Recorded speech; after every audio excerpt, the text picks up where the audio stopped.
हमें करना है वो काम हम करें। सरदार वल्लभ भाई पटेल, वह शख्सियत जिसके नाम का स्मरण करने मात्र से ही हर भारतीय गौरवान्वित हो जाता है। सरदार वल्लभ भाई पटेल भारत के स्वतंत्रता आंदोलन के प्रमुख नेता, बैरिस्टर और भारतीय राष्ट्रीय कांग्रेस के वरिष्ठ नेता थे। भारत आज एक बहुत बड़ा मुल्क है।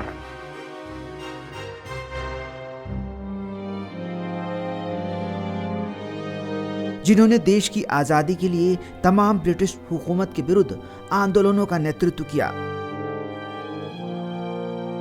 और भारत को अखंड भारत बनाने में महत्वपूर्ण भूमिका निभाई। जो काम हमें करना है वो काम हम करें। तो सरदार पटेल का जन्म 31 अक्टूबर 1875 को नाडियाड में हुआ था और 15 दिसंबर 1950 को मुंबई में उनका निधन। आज सरदार पटेल की 71वीं पुण्यतिथि है और आज हम बात करेंगे अखंड भारत के निर्माण में उनकी अहम भूमिका की, जिस वजह से उन्हें लोग लौह पुरुष कहते हैं। आजादी के बाद सरदार पटेल उप प्रधानमंत्री, गृह मंत्री और फिर सूचना प्रसारण मंत्री बने।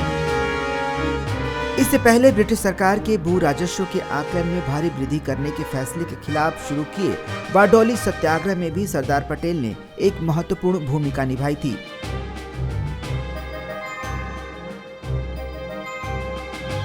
मार्च 1971 में सरदार पटेल ने भारतीय राष्ट्रीय कांग्रेस के 46वें सत्र का अध्यक्षता भी की।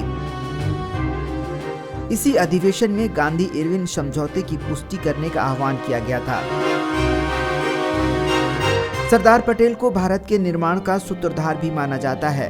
सरदार पटेल जी सिर्फ इतिहास में ही नहीं बल्कि हम देशवासियों के हृदय में भी हैं।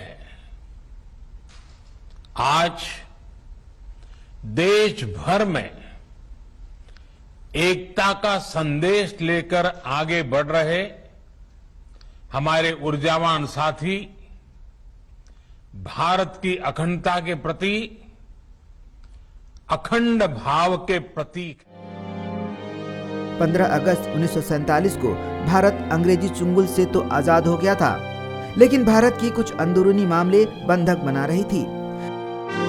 दरअसल तत्कालीन गृह मंत्री सरदार पटेल द्वारा करीब 559 रियासतों को अखंड भारत में शामिल करने के बाद भी जम्मू कश्मीर, जूनागढ़ और हैदराबाद रियासतें आजादी के बाद भी अपना अलग सरकार चलाने की जिद पर अड़ी हुई थी। हालांकि पटेल की थोड़ी सी कोशिशों के बाद जूनागढ़ भारत सरकार का हिस्सा बन गया। सारी दुनिया में हिंदुस्तान जो अपना योग्य स्थान है वो ले सकता है। लेकिन जम्मू कश्मीर की जिम्मेदारी तत्कालीन प्रधानमंत्री पंडित जवाहरलाल नेहरू ने ले ली, जबकि हैदराबाद का निजाम किसी भी कीमत में भारत में विलय के खिलाफ था। वह अपना खुद का अलग देश रखना चाहता था। दरअसल भारत की आजादी के समय हैदराबाद का निजाम उस्मान अली खान सरदार पटेल अखंड भारत का हिस्सा बनने से इनकार करते हुए कहा था कि हैदराबाद स्वतंत्र देश के रूप में ही रहेगा। पटेल के अखंड भारत के प्रयास के खिलाफ जाते हुए निजाम मदद के लिए ब्रिटिश सरकार के पास भी गया, मगर माउंटबेटन के इनकार कर देने के बावजूद उस्मान अली खान अपनी जिद पर अड़ा हुआ था। उधर हैदराबाद में कम्युनल माहौल बद से बदतर होता जा रहा था। तब सरदार पटेल ने तुरंत फैसला लेते हुए 13 जून 1948 को सेना की एक टुकड़ी हैदराबाद के लिए रवाना कर दिया।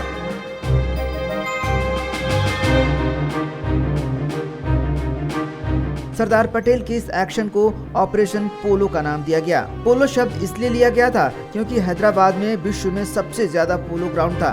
इस ऑपरेशन में कासिम रिजवी की हार हुई और भारतीय सेना ने कासिम रिजवी को कैद कर लिया और फिर कासिम रिजवी जेल से रिहा होने के बाद वह पाकिस्तान भाग गया। इस सख्त एक्शन के बाद ही सरदार पटेल को लौह पुरुष का खिताब मिला। भारत के लौह पुरुष सरदार वल्लभ भाई पटेल उन नेताओं में से एक थे जिन्हें राष्ट्र की निस्वार्थ सेवा के लिए याद किया जाता है। सरदार वल्लभ भाई पटेल के राष्ट्र के प्रति अतुलनीय योगदान का मूल्य चुका पाना संभव नहीं है। लेकिन फिर भी भारत सरकार ने उन्हें 1991 में मरणोपरांत देश के सर्वोच्च नागरिक सम्मान भारत रत्न से नवाजा। Bureau report, Ojang times.